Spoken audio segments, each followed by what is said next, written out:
कालिया की जो पत्नी है वो जग रही थी, कालिया नाग की पत्नी। अब वो पत्नी बोली, भैया बेटा लाला आप इस यमुना से चली जाओ बाहर, नहीं तो जो हमारे वो है ना वो आपको खा जाएंगे।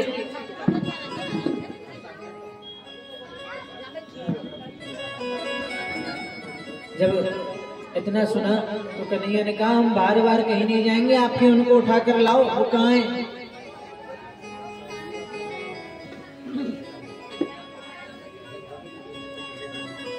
महाराज जैसे ही ठाकुर जी जोर से बोलने लगे, इधर कालिया नाग की निंद्रा खुल गई और भगवान के सामने आ गया। जब भगवान के सामने आया तो भगवान पर प्रहार करने लगा। जब भगवान पर प्रहार करने लगा तो महाराज कालिया नाग का और भगवान का युद्ध होने लगा। जब युद्ध होने लगा तो महाराज ऐसा युद्ध हुआ, कालिया नाग को परास्त कर दिया।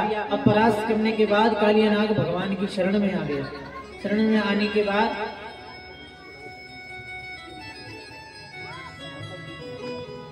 कालिया नाग बोला, प्रभु आपने सबको कोई ना कोई स्थान दिया है, हमको भी कोई ना कोई स्थान दो।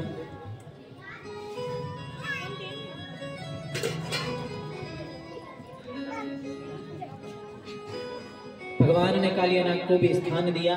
स्थान देकर अब महाराज भगवान जब यमुना से बाहर आ रहे हैं तो महाराज कैसे आ रहे हैं? कालिया नाग के फन पर नृत्य कर रहे हैं।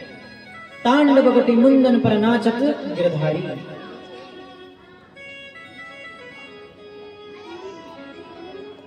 महाराज जैसे ही बाहर आए, इतने में बाहर क्या हो रहा है, जो ब्रजवासी बालक थे ना वो सारे ब्रज में हल्ला मचा दिया कि महाराज भगवान हमारो लाला हमारो कन्हैया यमुना जी में कूद गए हो, और भैया यमुना जी में तो कालिया नाग रहे वो हमारे लाला को खा जाएगा। अब हमारो लाला हमारे पास ना आएगो। यशोदा मैया भी आ गई। यशोदा मैया तो सोच रही है कि क्यों ना मैं इस यमुना जी में कूद जाऊं और कन्हैया को ले आऊं। अब महाराज जैसे ही कन्हैया बाहर आया और बाहर आकर जैसे ही सबने दर्शन किए, क्योंकि ठाकुर जी बाहर कैसे आए? कालिया नाग के फन पर नृत्य करते हुए। जब बाहर आए तो महाराज झपट कर ब्रजवासी ने कन्हैया को अपने पास ले लिया और ब्रजवासी बोले, कन्हैया एक बात बता, तो डरना लग रहा या सांप के ऊपर बैठो है तो तनिक भी डरना लग रहा? कन्हैया बोले, भैया कन्हैया मन ही मन सोच रहे हैं कि अरे भैया कितने भोरे हैं ब्रजवासी, ये तो छोटा सा सांप है, हम तो शेष नाग पर शयन करते हैं।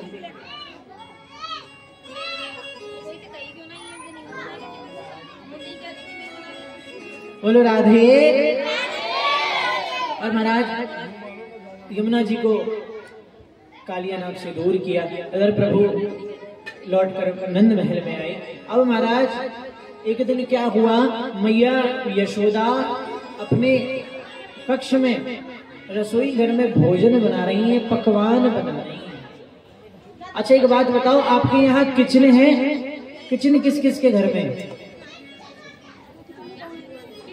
है? सबके घर में, तभी तो किचकिच होती है। अच्छा रसोई किसके घर में?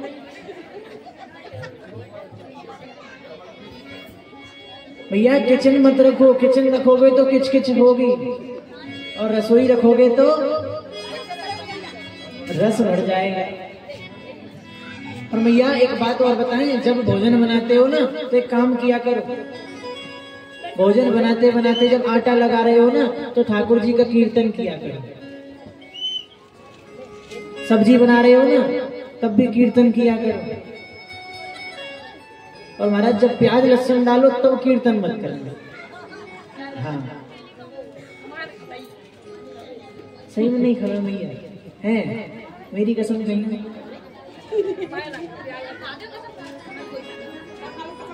जब प्याज लहसुन डालो तब कीर्तन मत करना। और हम तो ये कहेंगे महाराज छोड़ दो, छोड़ सकते हो? नहीं भैया दोनों एक बात बताएं, हम अभी परीक्षित जी के यहाँ जब भोजन करने गए थे तब हमने वो बात बताई थी। एक तरफ आप प्याज लहसुन डालकर, सारे मसाले डालकर, सब कुछ डालकर एक सब्जी को बना हुआ, और भैया एक प्रसाद हमारे वृंदावन में सिर्फ पानी वाली दाल बनती है, क्यों माधव भैया? वृंदावन में आश्रम में जाओ, सिर्फ पानी पानी होगा और पतली सी दाल होगी। महाराज जो आनंद आपको सब्जी में नहीं आएगा जिसमें सारे मसाले पड़े हैं, और वो आनंद उस दाल में आएगा। गलत कह रहा हूं माधव भैया? और कोई मसाला नहीं होगा, कोई कुछ नहीं होगा, नमक और हल्दी से दाल बनेगी सिर्फ।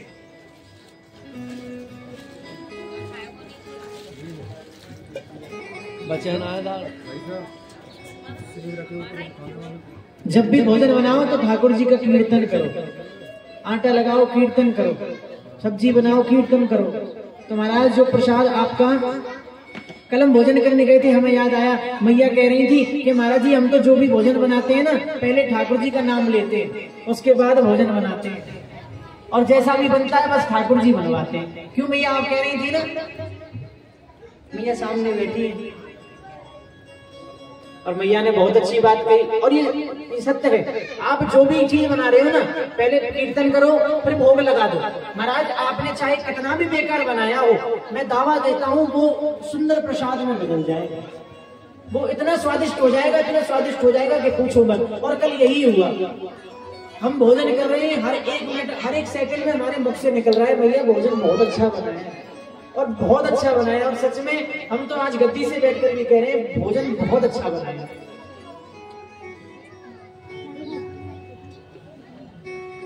इसलिए भैया सुनो एक चीज हो, आप जब तक भोग नहीं लगाओगे ना, तब तक वो भोजन रहेगा। जब तक आप भोग नहीं लगाओगे, जब तक भोजन रहेगा। और जब वो भोग लग गया तो वो भोजन नहीं रहता, वो क्या बन जाता है? प्रसाद बन जाता है। और प्रसाद का मतलब क्या है? जो हमारे जीवन से विषाद को निकाल दे, जो हमारे जीवन का विषाद निकाल दे, उसका मतलब है प्रसाद। तो आज भैया यशोदा पकवान बना रही हैं। अब इधर ठाकुर जी गौचारण लीला करके लौट कर आए तो कन्हैया सीधे, कन्हैया को भूख लगी और कन्हैया सीधे रसोई में घुस गए। यशोदा मैया बोली कन्हैया दूर, कन्हैया दूर दूर दूर। भैया कन्हैया क्या बोला? क्यों भैया दूर क्यों? क्यों भैया आज ऐसा काहे रोज दूर? भैया यशोदा बोली लाला आज जय जय की पूजा है। किसकी पूजा है? जय जय की। कन्हैया बोले एक बात बता मैया, हमसे बड़ी कौन सी जय जय आ गई? हमसे बड़ी कौन सी जय जय आ गई? यशोदा मैया बोली लाला हमारे पास इतना समय ना है, हम तो मूड मारे जा बाबा बाहर तेरे बाबा बैठे मिलते जाके बात कर। और भोजन बनाते समय ज्यादा बोलना भी नहीं चाहिए। क्यों नहीं बोलना चाहिए बताओ? जब हम भोजन बनाते हैं बोलते हैं ना, जो हमारे जो रसना की जो कण है, थूक की जो कण है, वो उस भोजन में जाते हैं और उससे वो भोजन झूठा हो जाता है, फिर वो भोग लगाने लायक नहीं रहता। इसलिए मैया बोली लाला हम भोजन बना रहे हैं, हम ज्यादा बोलेंगे नहीं, बाहर तेरे बाबा बैठे बिनती जाके बात कर ले और बिनती पूछ लियो कौन सी जय जय की पूजा है। कन्हैया की मैया आज तो बड़ी गुस्सा में बोल रही है। कन्हैया बाहर आए नंद बाबा के पास, बाबा से पूछने लगे बाबा एक बात बताओ आज कौन से जय जय की पूजा है? नंद बाबा बोले कन्हैया हम जो खेती करते हैं और खेती करने में जो आवश्यकता होती है वो होती है सबसे ज्यादा जल की। और महाराज जो इंद्रदेव है ना, जो जल की वर्षा करते हैं लाला, आज उनकी पूजा है। वो हमें जल देते हैं, उसके बदले में हम उनकी पूजा करते हैं। कन्हैया बोले बाबा एक बात बताओ, इंद्र कब से जल की वर्षा करवे लग गो? अब मनी मन सोच रहे कि जल हमारे पास से ले जाता और पूजा अपनी कराता।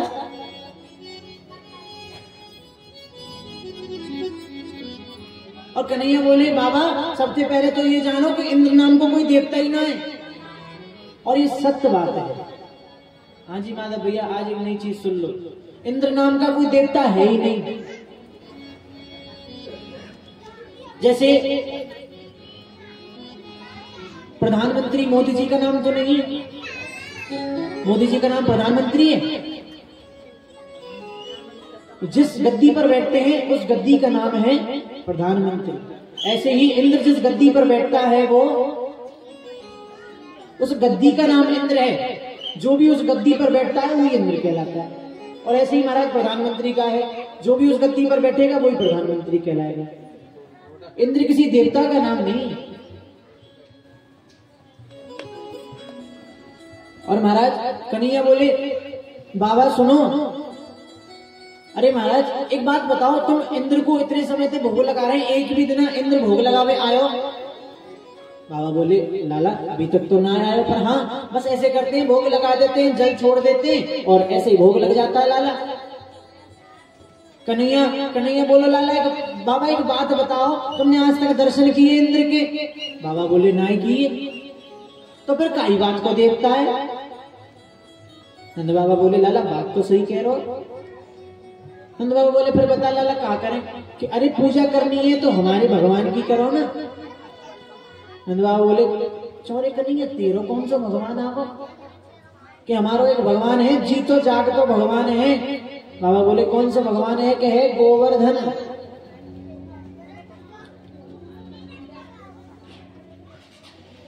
और सुनो बाबा, इंद्र ने तो आज तक दर्शन न दिए होंगे, पर हमारे गिरिराज महाराज दर्शन भी देंगे और प्रकट है कि भोग भी लगाएंगे और भोग पाएंगे भी। नंद बाबा बोले अच्छा, और अगर इंद्र क्रोधित हुआ तो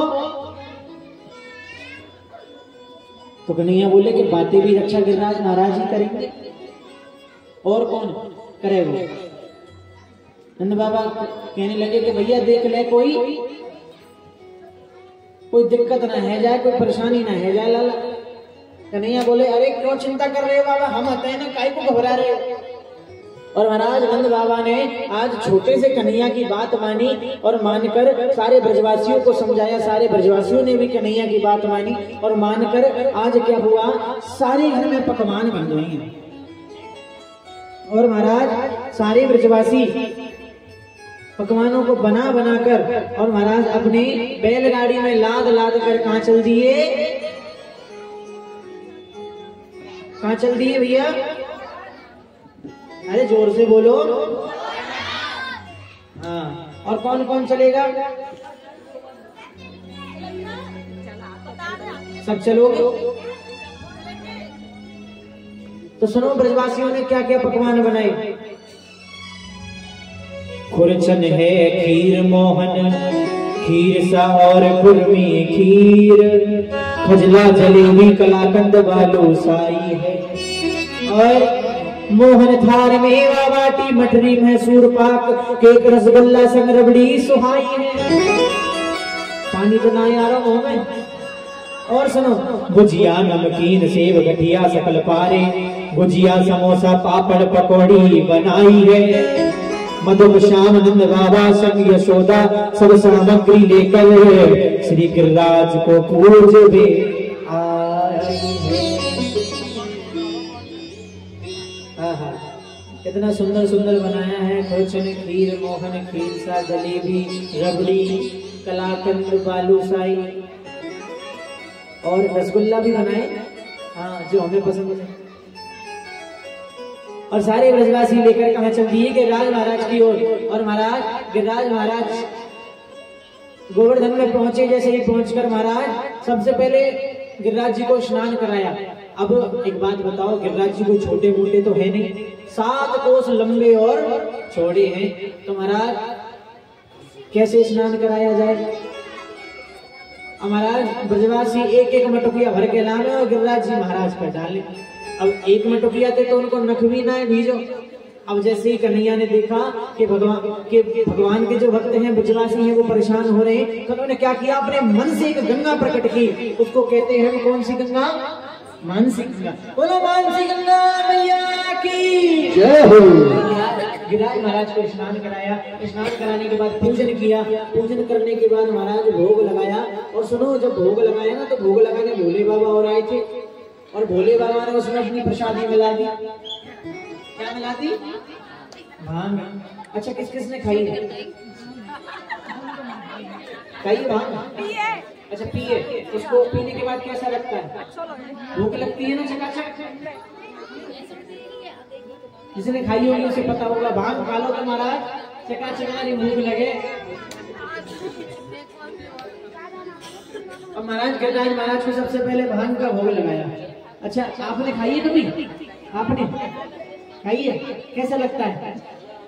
आनंद आता है। बोलो राधे। गिरिराज महाराज को भांग को भोग लगा दिया महाराज। अब भांग को भोग लगा दिया तो गिरिराज महाराज मस्त हो गए, झूम रहे हैं और कह रहे हैं भैया, गिरिराज महाराज ने दोनों हाथ फैला लिए और फैला कर कह रहे, लाओ ब्रजवासी और लाओ ब्रजवासी और लाओ ब्रजवासी। और महाराज चकाचक भोग लगा रहे। और आज की कथा यही विश्राम होती है।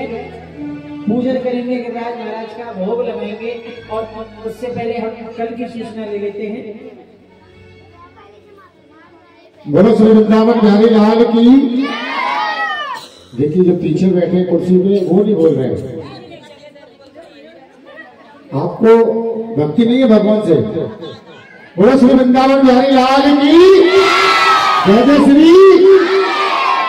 देखिए आज कथा का पंचम दिवस हो चुका है। कल छठवां दिवस है। कल बहुत अच्छी अच्छी कथाओं का वर्णन किया जाएगा। कंसवध का वर्णन किया जाएगा और भी कथाओं का वर्णन किया जाएगा। और ठीक इसी समय रुक्मिणी और द्वारकाधीश जी का ब्याह किया जाएगा। तो ये कहते हैं कि जो भी द्वारकाधीश और रुक्मिणी जी के ब्याह में कन्यादान करता है, जो भी कन्यादान करता है, कन्यादान महादान कहलाता है। क्योंकि कोई मैं एक व्यक्ति से नहीं कह रहा हूं, क्योंकि अपनी बेटी का कन्यादान तो सब करते हैं। कल साक्षात रुक्मिणी जी का कन्यादान है। और देखिए कुछ भक्त लोगों के मेरे पास दान आए हैं ठाकुर जी के चरणों में। 3100 रुपए गुप्त दान है, 500 रुपए गोपी जी की तरफ से, 2100 रुपए हनुमान जी की तरफ से, 1100 रुपए महेश भैया जी की तरफ से, 511 रुपए प्लॉट वाली अम्मा की तरफ से, 501 रुपए गुप्त दान है, 501 रुपए गुप्त दान है। तो इन लोगों का मेरे पे दान आया है। और देखिए मैंने बताया कि आपको कल महाराज जी ने बताया कि खर्चा हमारा बहुत है। कोई ये कहता हो कि मैं कथा करने इस कॉलोनी में स्वयं आया, मैं इसी कॉलोनी में नहीं आया हूं। मेरी ठाकुर जी की कथा भरतपुर के अंदर कोई कोना ऐसा रह गया होगा जो मेरी ठाकुर जी की कथा मैंने नहीं करी है। और जहां भी मैं ठाकुर जी की कथा करता हूं पूरे कॉलोनी मेरे को सहयोग देती है। तो क्योंकि मैं तो अपना कथा का उद्देश्य लेके चलता हूं। आज हम अपने घर पे, क्योंकि मैंने बताया ना कि व्यक्तिगत तो 100 में से 5% ऐसे जो व्यक्तिगत लोग कराते हैं। नहीं तो जितनी भी आज टीवी पे कथा देखती हो ये कोई व्यक्तिगत कथा नहीं है, ये सब ट्रस्टों की कथा है। आप जैसे लोगों को कॉलोनी के सहयोग देते हैं। पर वो कथाएं कोई 1 लाख दे रहा है, कोई 5 लाख दे रहा है, कोई 2.5 लाख दे रहा है, कोई 11 लाख दे रहा है, कोई 3 लाख दे रहा है। उनको इतना नसीब नहीं होता कि वो भागवत का पूजन कर ले। इतना नसीब नहीं होता। आप लोगों को तो इतना भी नसीब है कि भागवत का पूजन करने को नहीं मिलता है। तो देखिए मेरा खर्चा कोई ज्यादा नहीं है, ठाकुर जी का खर्चा। और मैं ये कहता हूं कि जहां पे मेरे ठाकुर जी की कथा हुआ भागवत में भंडारा भी होना चाहिए। बहुत से कहें कि पंडित जी अपना अपना दान लेकर भंडारा करा के नहीं गए। पर देखिए मेरा उद्देश्य समझना, कम से कम खर्चा मेरा 35-40 हजार का मेरा खर्चा होता है। आज मैं उसको जो भी मेरा दान आता है मैं उसका भंडारा भी करा दूंगा।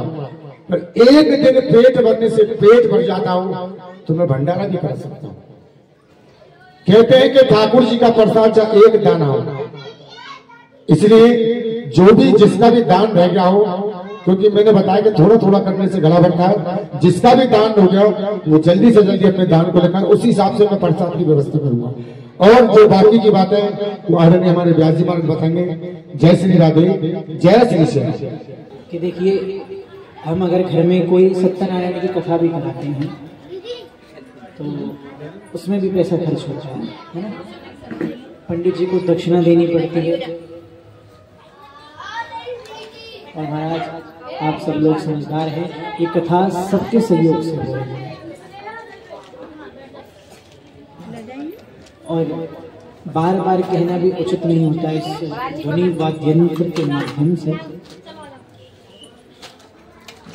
थोड़ा थोड़ा करोगे उससे भी घड़ा भर जाएगा, इतना इतना करने से भी घड़ा भर जाएगा। और हम बता रहे थे कल भी कि दान देने से धन कभी घटता नहीं, बढ़ता ही। और जो भक्त करने की सोच रहे हैं कि महाराज कल करेंगे परसों करेंगे, जिनको करना है सोचने में कोई बात नहीं है, जिनको करना है वो कर दे। क्योंकि हमने कल बताया था, हमने एक दुआ बनाया है खुद का, आज करे सो अब कर और अब करे सो अब ही कर दे। हाँ, और हमारे पास ऐसी सूचना आई थी कि भंडारा भी होगा। तो महाराज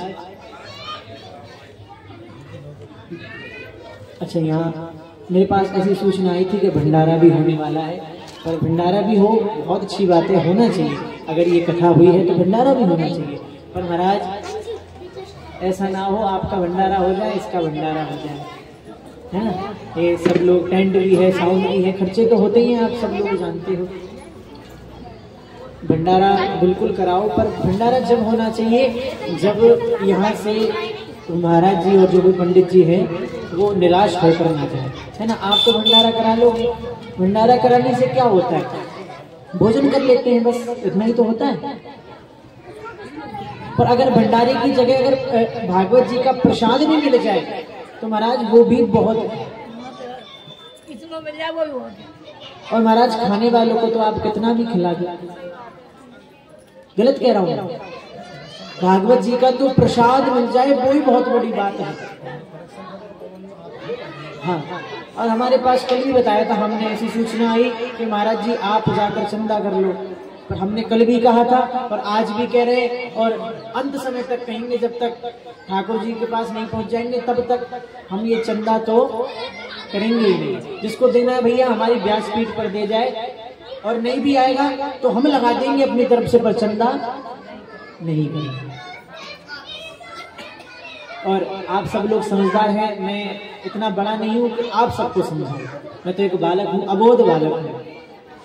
तो आप जैसा उचित समझें, आपका जैसा भाव हो, जैसा आप दान करना चाहते हैं भैया, आज करोगे तो भी दान होगा, कल करोगे तो भी दान होगा, और जब कथा विराम हो जाएगी तब करोगे तो भी आपका दान ही होगा। इसलिए जिसको दान करना है वो अपना दान लिखा दे, और आदरणीय श्री हमारे दीपक जी को अपना दान लिखाए, अपना नाम लिखाए। हाँ, जिससे इस व्यास मंच से उसका नाम बोला जाएगा। और आप सभी से निवेदन करूंगा, आप सब जैसा उचित समझें वैसा अपना भाव रखें। और इसी के साथ मैं अपनी वाणी को विराम दूंगा। अब गिरिराज पूजन की हम झांकी के दर्शन करेंगे और गिरिराज जी का भोग लगाएंगे, गिरिराज जी की पूजा करेंगे और परिक्रमा भी लगाएंगे। तो आज देखो बहुत बड़ा सौभाग्य मिलेगा आपको, एक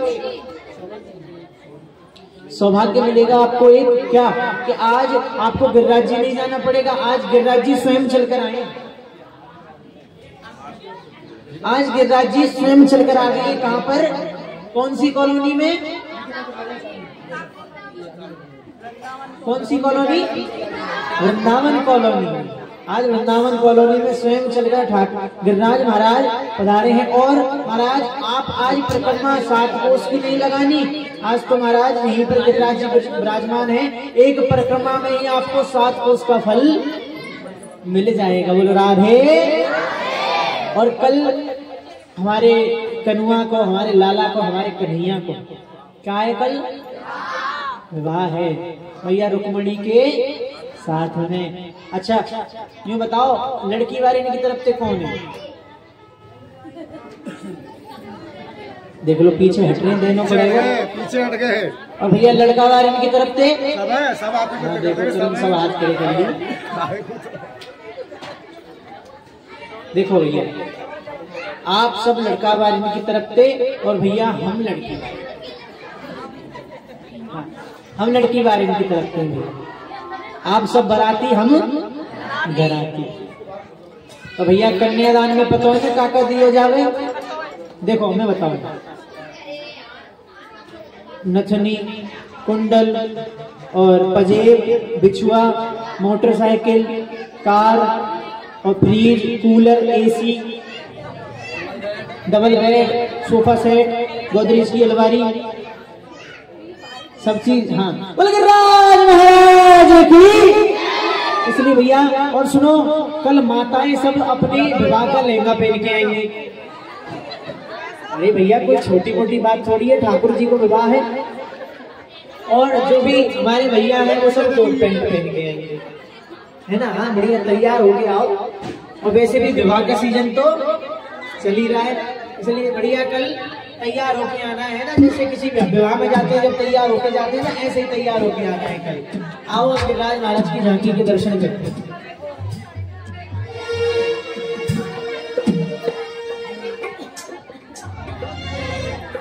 मैं तो गोवर्धन तू जाऊं मेरे वीर नाय माने मेरा मनवा। मैं तो गोवर्धन तू जाऊं मेरे वीर नाय माने मेरा मनवा। नाय माने मेरा मनवा, नाय माने मेरा मनवा,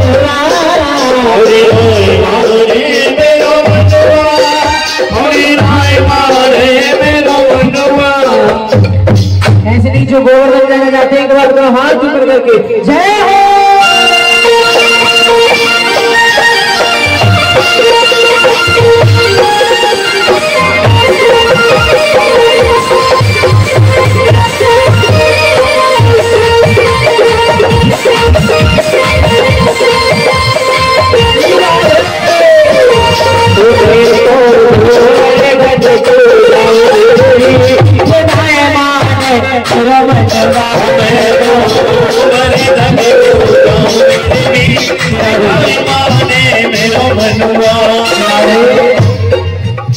पहले तो सभी बैठ जाओ, सभी बैठो, कोई भी खड़ा नहीं होगा, सभी बैठो।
आज के जो यजमान है उनसे मैं निवेदन करूंगा वो आए और श्री गिरिराज महाराज का पूजन करें, और श्री परीक्षित जी से भी निवेदन करूंगा वो भी आए जोड़े के साथ और श्री गिरिराज महाराज का पूजन करें।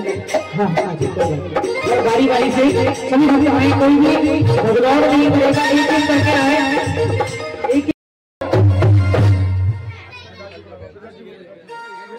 बोलो गिरिराज महाराज की, बोलो पूछरी के लौटा की।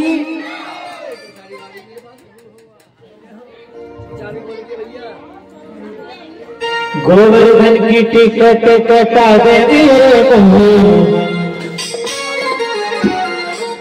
मैं निवेदन कर रहा हूँ भैया, दो माताएं आए, भीड़ ना लगाए, दो माताएं आए, बारी बारी से पूजन करें और अपने स्थान पर बैठ जाए।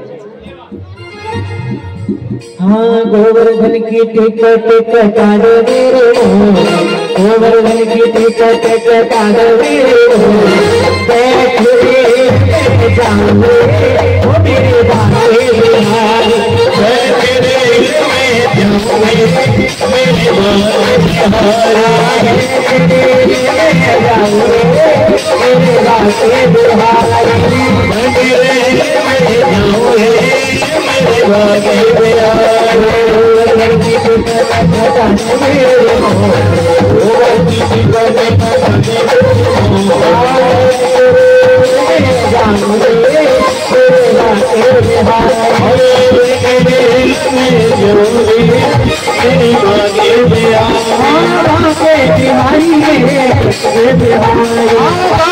बिहारी मेरे कुल की बिहारी, बिहारी मेरे कुल की बिहारी,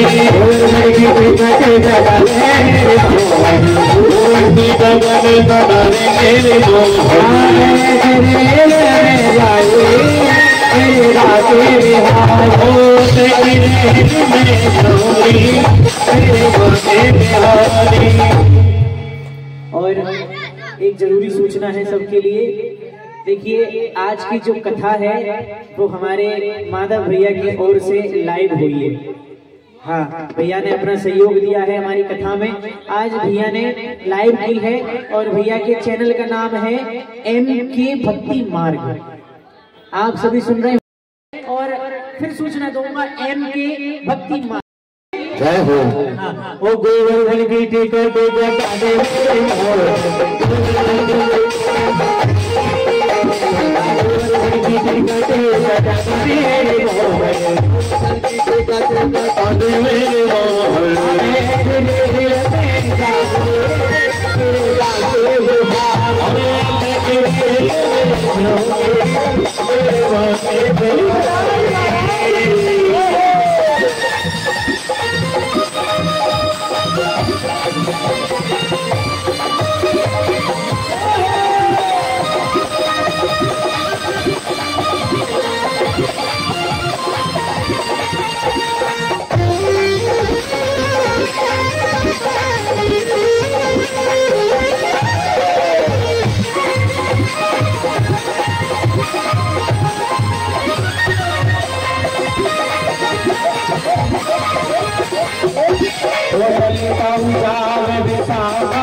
कौन कौन रेल में बैठ के भैया गोवर्धन चलेगा, हाथ ऊपर करके बैठ रेल में जाओगे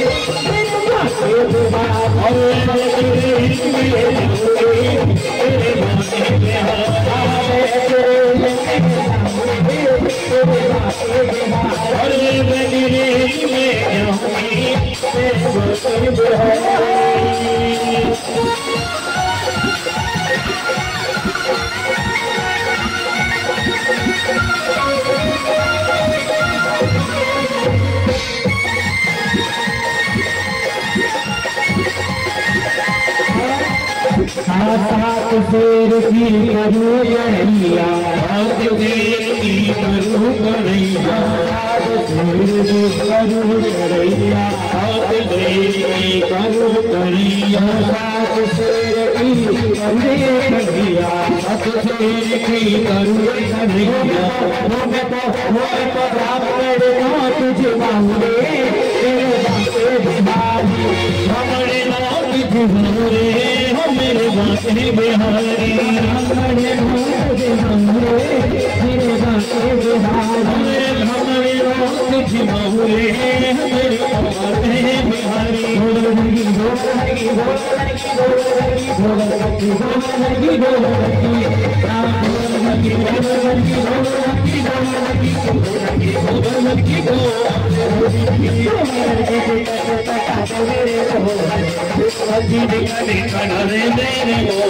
गोलकी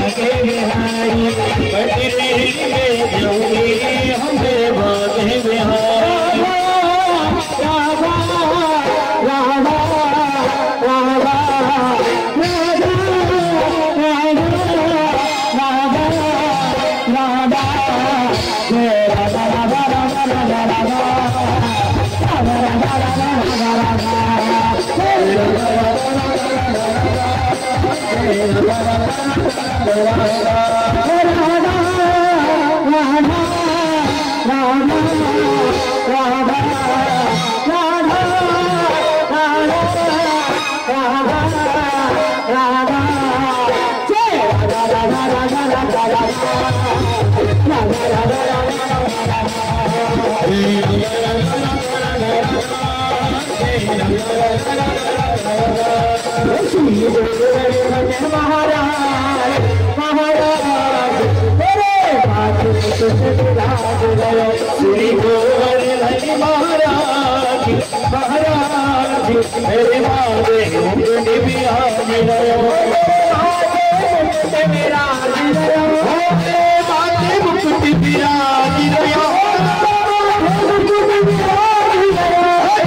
गोलकी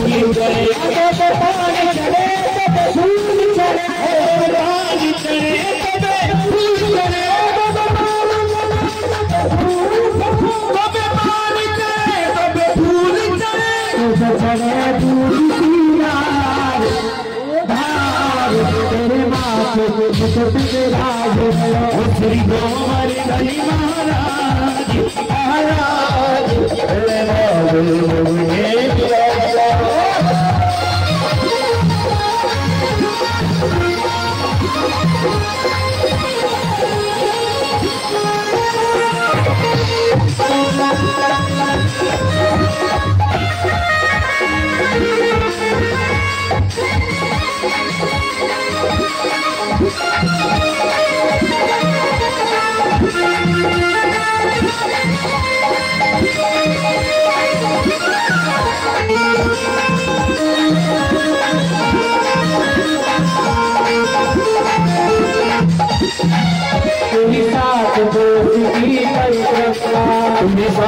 गोलकी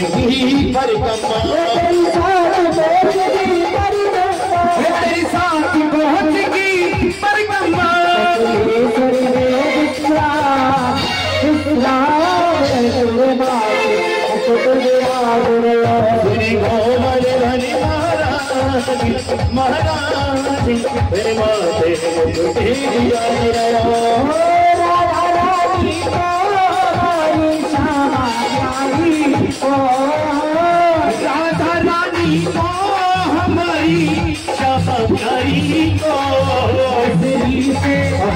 श्री से भी नाम हमारी राधा रानी को श्री से भी नाम हमारी राधा रानी को राधे राधे और हमसे बोलो राधे और कहो राधा रानी से राधा रानी कबूल मेरी विनती होनी चाहिए कबूल मेरी विनती होनी चाहिए और तेरे पागलों में गिनती होनी चाहिए तेरे पागलों में गिनती होनी चाहिए कबूल मेरी विनती होनी चाहिए कबूल मेरी विनती होनी चाहिए पागलों में तेरे पागलों में गिनती होनी चाहिए तेरे पागलों में गिनती होनी चाहिए तेरे पागलों में गिनती होनी चाहिए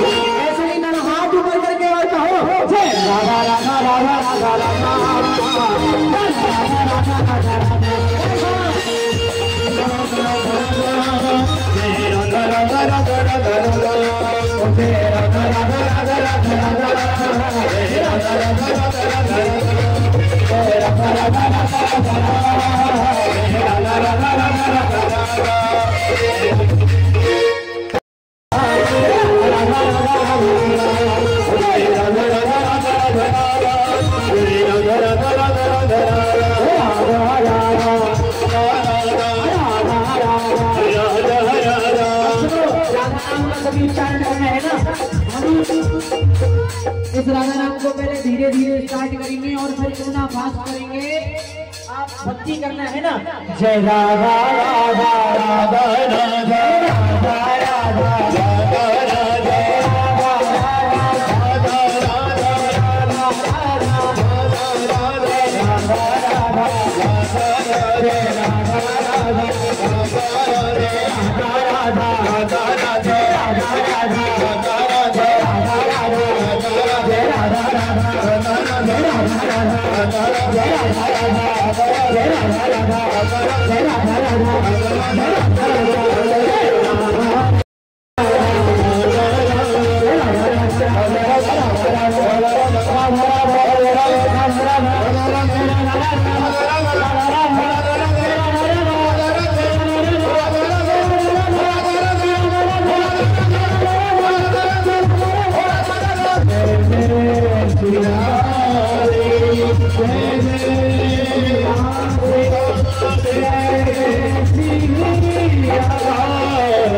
झूठे लौला तेरे आवाज की चरणों से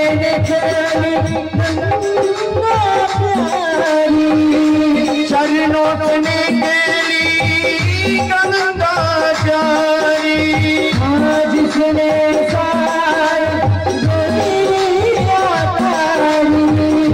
जिसने सारी दुनिया कारी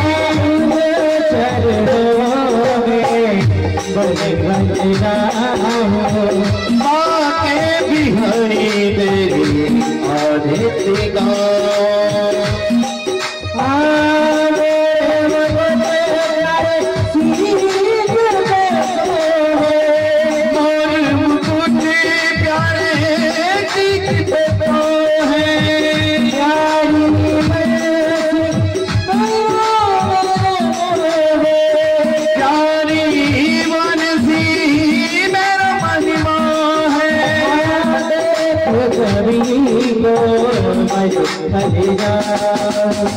बाके बिहारी तेरी यार थी गो दास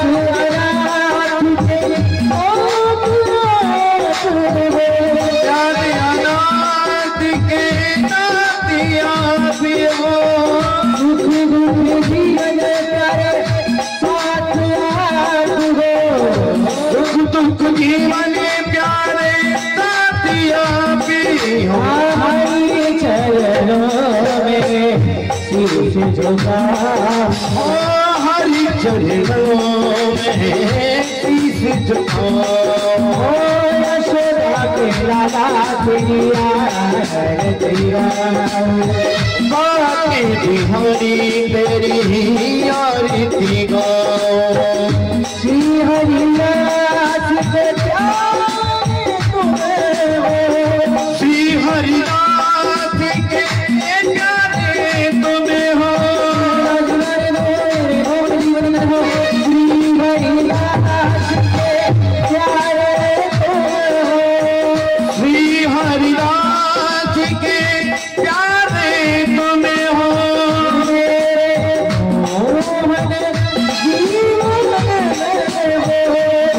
मेरे मोहन जीवन धनी हो छवि बाग बिहारी हरि गो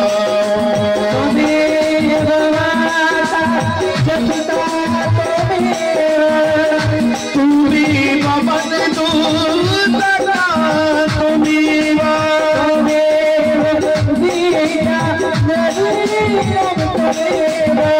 तुम्ही सरे मम मम देव देवा लागो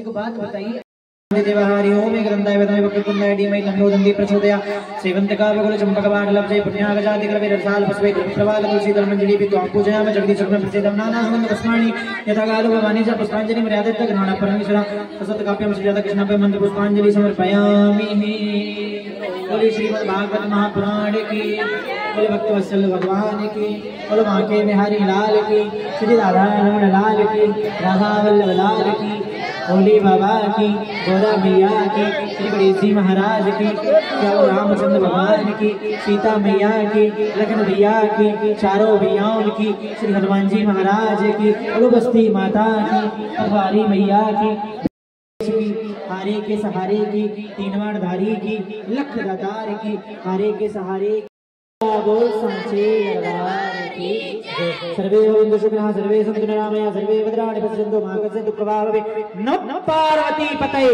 हर हर महादेव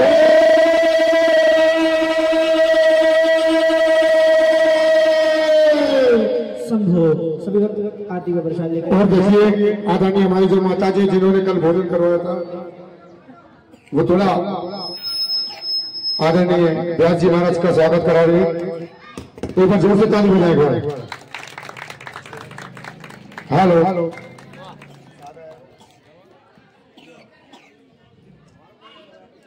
हेलो